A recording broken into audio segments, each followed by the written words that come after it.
ମୁଁ ଗୋଟିଏ ଝିଅ ନା ଗୋଟିଏ ବୋହୂ, ଏଇ ପ୍ରଶ୍ନଟା ମୋ ମନକୁ ସବୁବେଳେ ଆସେ। କାହିଁକି ନା ମୁଁ ସିନା ଗୋଟେ ଝିଅ, ହେଲେ ମୋ କାମଟା କୌଣସି ବି ଗୋଟେ ଝିଅ ସହିତ ସମାନ ନୁହଁ। ବୋହୂମାନଙ୍କର ଯାହା ସବୁ କାମ, ମୋ କାମ ତାଙ୍କରି ସହିତ ହିଁ ସମାନ।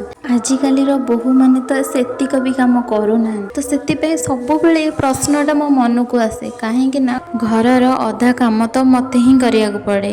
ମାଇଁ ଥାଇ ମଧ୍ୟ ମୋତେ ଘରର ଅଧା କାମ କରିବାକୁ ପଡ଼ୁଛି। କାହିଁକି ନା ମାଇଁ ଯେହେତୁ ଘରର ବଡ଼ ବୋହୂ, ସେ ତାଙ୍କର କାମ ଏବେ ସେ ବାହାର କାମ କରିବା କଥା, ଯେମିତିକି ଜାଳ, ଗାଈ, ଏଇସବୁ କାମ କରିବା କଥା। ତାଙ୍କ ଯାଆ ମାନେ ଘର କାମ ଯେମିତି ରୋଷେଇ କରିବା କଥା, ଖାଇବାକୁ ଦେବା, ପିଲାଙ୍କ କଥା ବୁଝିବା, ଏସବୁ ତାଙ୍କ ଯାଆ ମାନେ କରିବା କଥା। କିନ୍ତୁ ସେମାନେ ତ ତାଙ୍କର ଅଲଗା ହେଇଯାଇଛନ୍ତି। ସେମାନେ ତାଙ୍କ ସ୍ୱାମୀ ପିଲାଙ୍କ ସହ ରହୁଛନ୍ତି, ଆଉ ଘରର ସବୁ କାମ ଆମ ଦୁଇ ଜଣଙ୍କୁ ହିଁ କରିବାକୁ ପଡ଼ୁଛି। ତାଙ୍କ ଯାଆ ମାନେ ତ ଖୁସିରେ ରହୁଛନ୍ତି, କିନ୍ତୁ ହଇରାଣ ହେଉଛୁ ଆମେ। ଆଉ ମାଇଁଙ୍କର ତ କର୍ତ୍ତବ୍ୟ ଘର କାମ କରିବା, ରୋଷେଇ କରିବା, ଏଇଟା ତାଙ୍କ କର୍ତ୍ତବ୍ୟ, ସେ କରୁଛନ୍ତି। କିନ୍ତୁ ଏଇଟା ମୋ କର୍ତ୍ତବ୍ୟ ନୁହେଁ। ତଥାପି ମୋତେ ଘର କାମ କରିବାକୁ ପଡ଼ୁଛି। କାହିଁକି ନା ଯେହେତୁ ମୋତେ ମୋ ଜେଜେମା ଆଣି ରଖିଛନ୍ତି, ଆଉ ମୋ ଜେଜେମା ମୋ ଆଖି ଆଗରେ ହଇରାଣ ହେବେ, ହାତରେ ରାନ୍ଧିକି ଖାଇବେ, ସେଇଟା ତ ମୋତେ ଭଲ ଲାଗିବନି। ସେଥିପାଇଁ ବାଧ୍ୟ ହୋଇ ମୋତେ ଏସବୁ କରିବାକୁ ପଡ଼ୁଛି।